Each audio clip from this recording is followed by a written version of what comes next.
What is going on, guys, and welcome back to Total Swans TV. It's the start of a brand new championship season. The football season has started, is starting this weekend, but it is back. I don't know about you guys, but I have been desperately waiting this season to start. I'm super excited, very optimistic for another promising season from the Swans.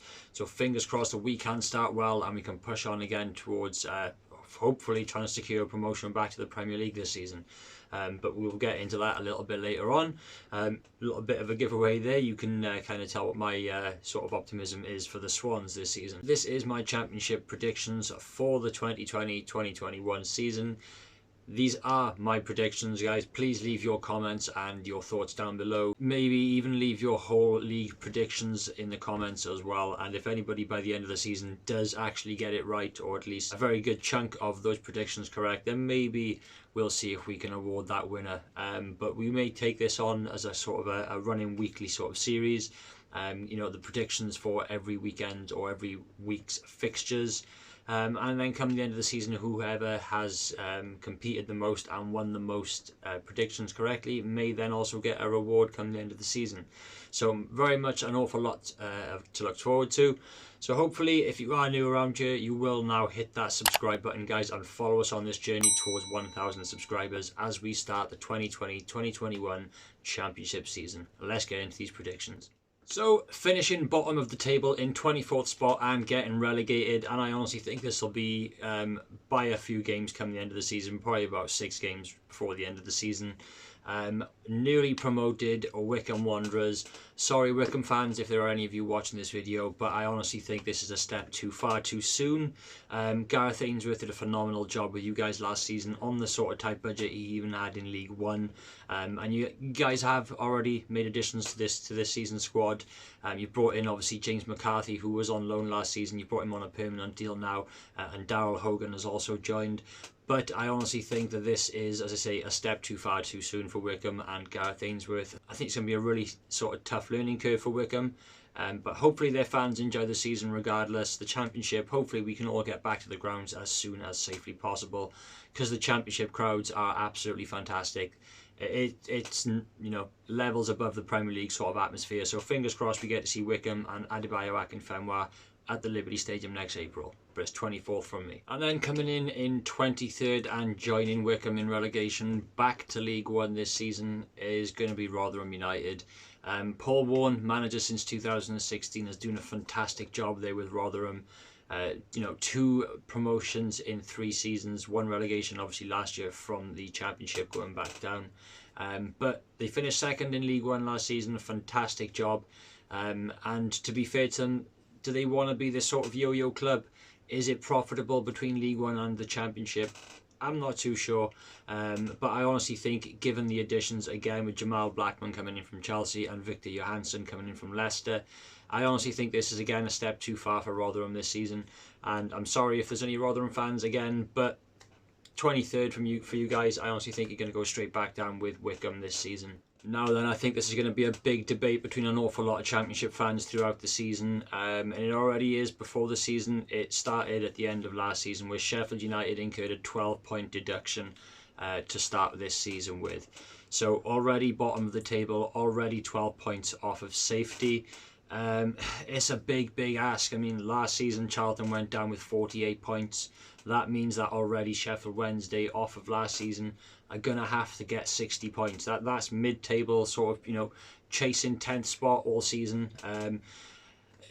That they would have finished them in 13th spot last year. So honestly, I think it's going to be far too much of an ask for Gary Monk's team this year. They obviously lost Stephen Fletcher as well, who decided not to renew his contract and left on a free. They have managed to bring in Izzy Brown and Josh Windass from Wigan, who got 7 goals last season. So a few additions, but again, 12-point deduction at the start of the season. I honestly think it is far too much of an ask for Sheffield Wednesday. So again, unfortunately, I think you guys are going down 22nd spot. And then just by the skin of their teeth, I honestly think that's going to be as close as it is this season, is Luton Town. We all know how good of a job that Nathan Jones has done there since taking over. A phenomenal turnaround at the end of last season, you know, post-lockdown.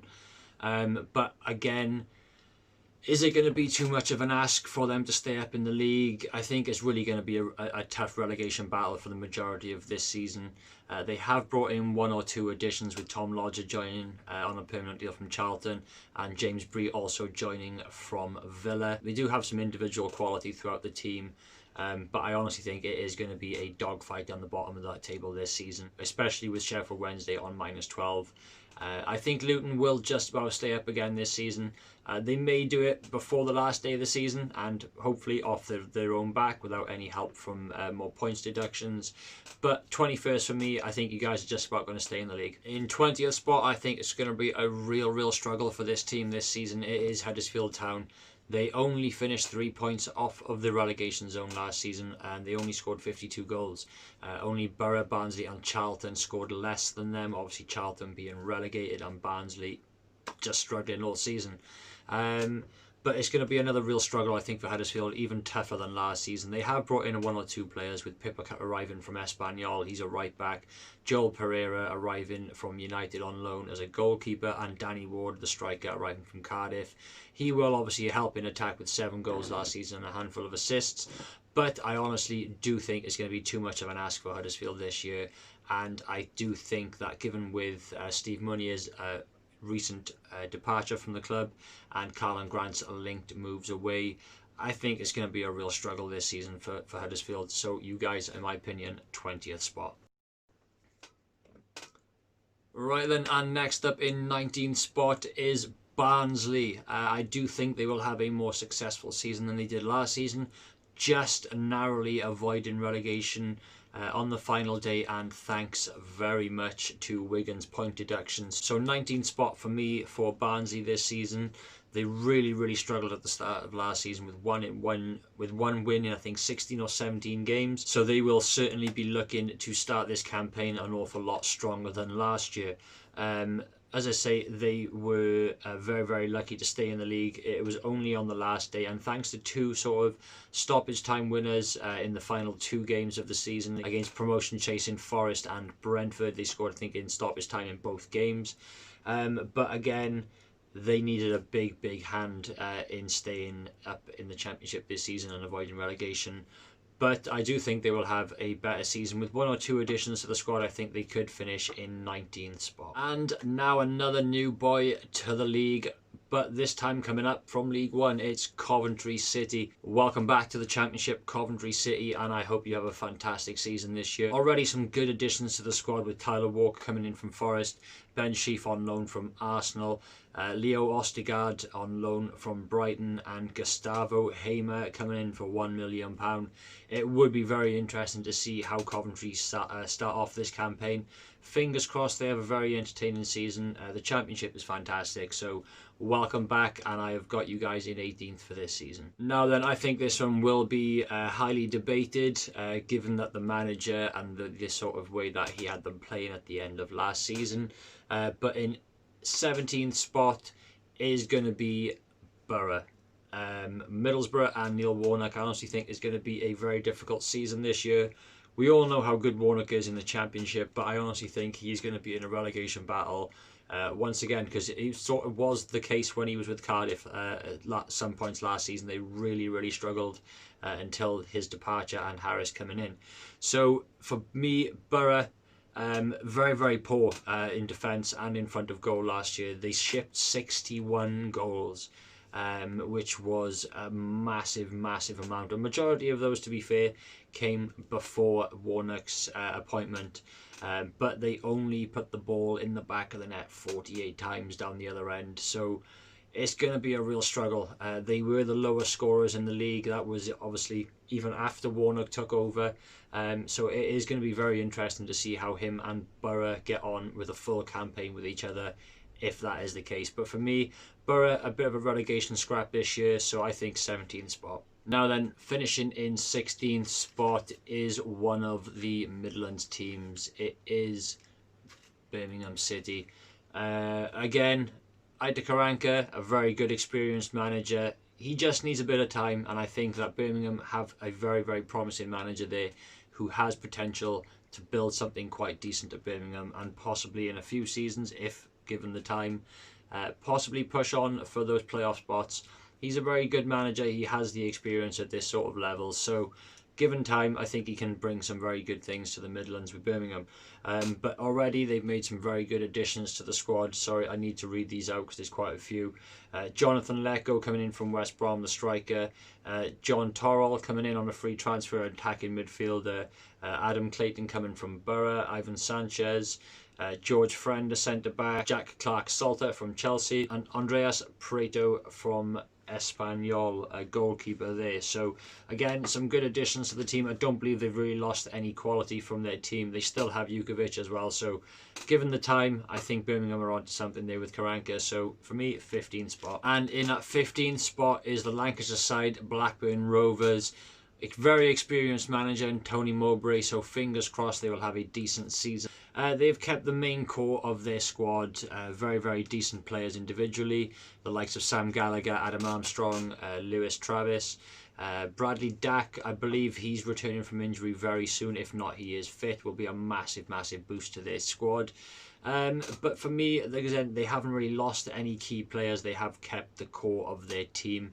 And it'll be very interesting to see how Blackburn get on this year. But for me, sort of mid-table all year round and a finish of 15th. This one, a little bit short and sweet. In 14th spot is QPR. They brought in one or two additions, you know, the likes of Luke Amos from Spurs, the centre defensive midfielder. Unfortunately, they did lose one of their outstanding players this season in Eberechi Eze. So, you know, they do have quite a little bit of money in the bank. Will they get to reinvest it? They have signed Tom Carroll on a free. Obviously, Swans fans will know a little bit about him. A fantastic little addition to midfield, to be honest. I think it's going to be a little bit of a step too far for anything too promising for Mark Warburton this season and QPR fans. Again, a mid-table sort of battle all season and a 14th place finish. And then finishing in 13th spot is Reading under new management, Veljko Panovic. I believe that's how you pronounce the Serbian's name. Be interesting to see how a new manager adapts to the league. Just the one addition so far from Reading with the Liverpool youngster Ovie Ejaria. I believe that's how you pronounce him. Apparently £2.7 million Reading have forked out for this 22-year-old. It'd be interesting to see as well how he adapts to the championship. But they have kept their main core strength of players with George Puskas, Kumete and Lucas João. So it will be very, very interesting to see how they get on this season. But for me, 13th spot, I think it's going to be again too much of an ask to push on into that top half of the table this season. Now then, down in 12th spot, I think this will come as a bit of a surprise to quite a few of you guys, and maybe you guys may not have predicted this team to finish quite so low. But in 12th, I am going for Derby County. For me, they've lost far too many of their key players from last season. The likes of Max Lowe, Jaden Bogle, both going to Sheffield United. Scott Malone and Mason Bennett both going to Millwall. They've also lost Chris Martin, who's gone as a free agent, who got them 11 goals last season. So an awful lot of their key main focus players from last season have departed. They have brought in David Marshall in goal from Wigan and Matthew Clark from Brighton. But I honestly think this is going to be too much of an ask for the likes of Rooney, Waghorn and Tom Lawrence. Very, very good experience, but I think it's going to be too much of an ask. It's going to be a very disappointing season, I think, for Derby fans. But mid-table throughout the season, possibly sort of, you know, getting into the top half and in those playoffs throughout the season. But I think it's going to be too much of an ask overall, and it's too much of an ask. It's too much. It's too much to lose in one go as far as defensive players are concerned, and even with those players that they did have, they still shipped 64 goals last season. So who knows for Derby County this season, but for me, 12th spot, not a very successful campaign. And finishing just outside the top 10 spot is Bristol City. For me, very unfortunate last season. When football returned, they lost an awful lot of games against the team sort of competing for the playoffs and in the top 10 positions, which ultimately cost them. They were doing very well. They were in the playoffs quite a long period of time last season, but those games towards the end of the season really ruined the campaign for them. They have brought in some very good additions to the squad in the likes of Alfie Mawson coming in from Fulham on loan, Chris Martin on a free, Joseph Williams from Wigan, Chris Brunt and Sessegnon from Fulham. So they have brought in some experience, especially with Alfie Mawson. Obviously Swans fans again know quite a lot about him with his time with us in the Premier League. But not a very good sort of settling in period with Fulham. He's really struggled since leaving the Swans. So can he find a new decent home in Bristol and have a successful campaign there this season? But for me, just missing out on the top 10 and finishing in 11th spot is Bristol City. Now then, we get into the top 10 and it is time for some big surprises. I think you may have noticed already that there are one or two teams from last season who really struggled, who have not yet featured in the current 14 places. So moving into the top 10, and I honestly think that this season cannot get any worse than last season did for Stoke City. Stoke fans, honestly, what on earth went wrong last season? That squad, that core of players, the quality running through that squad, what on earth went wrong? You should not have been battling with relegation for majority of the season. It should have been sort of the other end of the table, flirting with, playoffs or possibly even automatic promotion. Something wasn't right at the squad last season, and surely things cannot go that bad this year. They have brought in some very good experience in a 33-year-old John Obi Mikel, but hopefully for them that is to sort of level the ship and just bring things back to normal pace. And try and build on a good successful season. And they brought in Jacob Brown from Barnsley. They've also brought in James Chester from Villa and Stephen Fletcher, who was a free agent. So a couple of good additions to the squad. As I say, some very good experience in there, and they just need to get that team back to playing as they should be, and fighting for a place in the playoffs. So for me, top 10 finish for Stoke. And the surprises keep on coming in the top 10 predictions. In 9th spot is bitter rivals Cardiff City. I honestly think that the honeymoon period for Neil Harris and his squad is over. Their fantastic sort of run of form at the end of last season, and especially since he took over after Neil Warnock. I think an awful lot of Championship fans thought it was going to be the same sort of football as Warnock was playing and as Neil Harris's style was at Millwall. True to be the case, it was sort of hoofball, long balls over the top, not attractive football, but it was getting the results for Cardiff, unlike it was for Millwall under Harris. But as I say, the honeymoon period for that team and that squad is over. Again, I think they're really going to fall a bit further than they would like to this season, and especially now with the untimely sort of news just before the season starts of the contract termination of Nathaniel Mendez-Liang. Not quite sure what has happened there. The club have refused to comment on it and will not comment any further. Honestly, I think Cardiff are going to not have the sort of successful season they want this year. They have brought in one or two sort of players in Shea Ojo from Liverpool and Jordan Osei. Tutu from Arsenal, both wingers, but a 9th place finish just inside the top 10 for Cardiff this year. And in 8th spot for this season, I have Preston North End, finishing 1 place better off than they did last year in 9th spot. One of 2 clubs yet to make a signing, along with Bournemouth. No income-ins as of yet. The most recent signing was Scott Sinclair, which, to be fair to him, when he signed for Preston back in January and pre-lockdown and post-lockdown, massive boost to them going forward. A huge sort of confidence boost going in towards the end of the season, and if it wasn't for 1 or 2 losses, they would have finished in those playoff spots, and probably deservedly so. They had a very good promising season, and I think you can expect something very similar this year.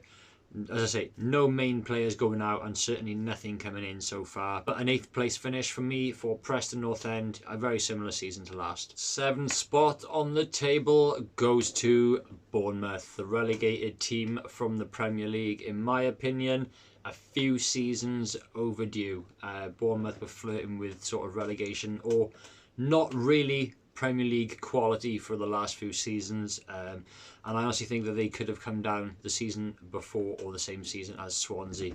But welcome back to the Championship. If I'm honest, I'm kind of glad you're back down, because hopefully given when we do get to play you down at your stadium on the seaside, I would love to come down to Bournemouth. So it'll be a fantastic, nice weekend. Hopefully it's not a midweek game if the fans do get to attend. So I am kind of glad that Bournemouth have come down. But as I say, no signings coming in yet.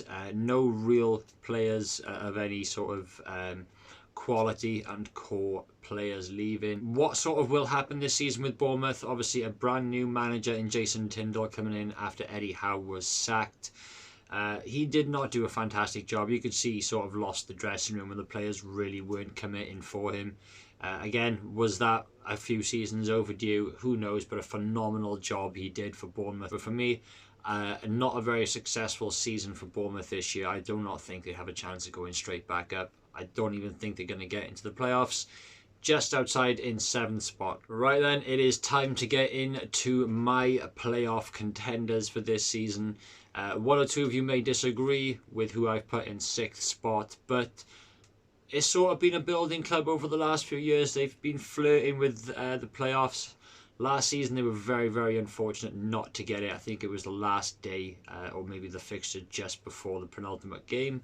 But the season before, I'm pretty sure they went on something of a stupid like 16 game unbeaten win towards the end of the season. And that season just narrowly missing out on the playoffs. So two very sort of, promising seasons leading up to this season. And I think this year they will do it. I think Millwall will actually finish in the playoffs this year. What a massive boost it was getting rid of Neil Harris. Who would have thought? He was Millwall through and through. It takes some guts from the board and from the manager to accept that your time has come with the club that you absolutely love and are idolised at. But those sort of things have to happen for managers and the club to sort of progress, and both have done that. Neil Harris has sort of progressed with Cardiff, and Millwall have progressed without Neil Harris. Again, they've not lost any of their main players, and they have brought in an outstanding youngster in Troy Parrott on loan from Spurs. Again, another addition in Ryan Woods, Mason Bennett and Scott Malone. So they have added some very good quality and experience at this level to their team, which is why I do think they can take that step up and finish in the playoffs this season. Again, they are a building sort of squad, and it has been happening over the last few seasons. And I think this year they will reap their rewards and finish in 6th spot. And after a very, very disappointing last day of the campaign last season, in 5th spot, I sympathise with them somewhat, but it's Nottingham Forest. Last season, final day of the season, it took, 5-goal swing and the odd possibility that Stoke would beat Forest and Swansea would beat Reading very, very comfortably. A 5-goal deficit was needed, and it happened in the craziest sort of style. Forest were pipped by Swansea on the last day, and Sabri Lamucci and his Forest team dropped out of the playoffs on the very, very last day. Massively disappointing end of the season for them, and they will be looking to bounce back immediately and hopefully try and finish in the playoffs once again. And that's where I've got you guys to finish in 5th spot. I think you've added some very good players to the team in Lyle Taylor, Tyler Blackett and Luke Freeman.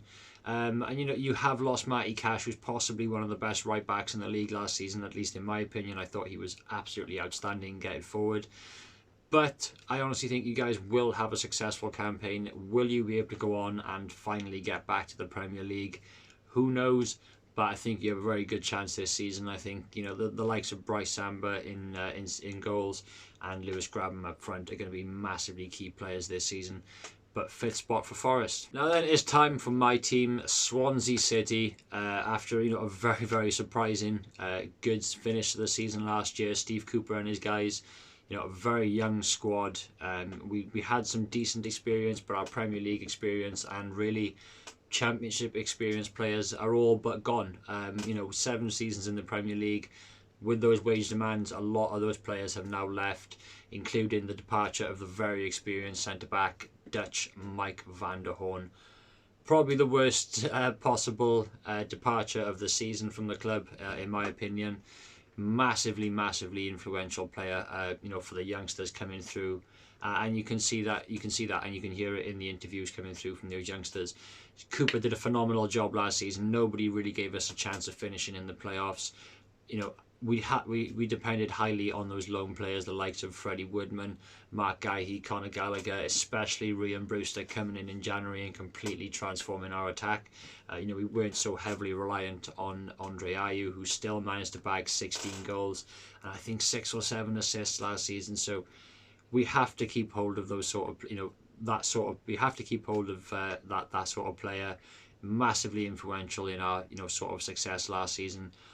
But I think this sort of finished 4th, 5th spot for the Swans. I'm going for 4th, but I think for us in order to finish in a playoff spot, we need that sort of Ryan Brewster up front for us this season, helping Andre Ayew and Jamal Lowe getting forward. But as I say, some very good additions. Again, we've brought back Mark Gahey on loan, Freddie Woodman on loan. We brought in Morgan Gibbs-White, Corey Smith, and Jamal Lowe. So some very good promising youngsters, some good quality and experience at this level.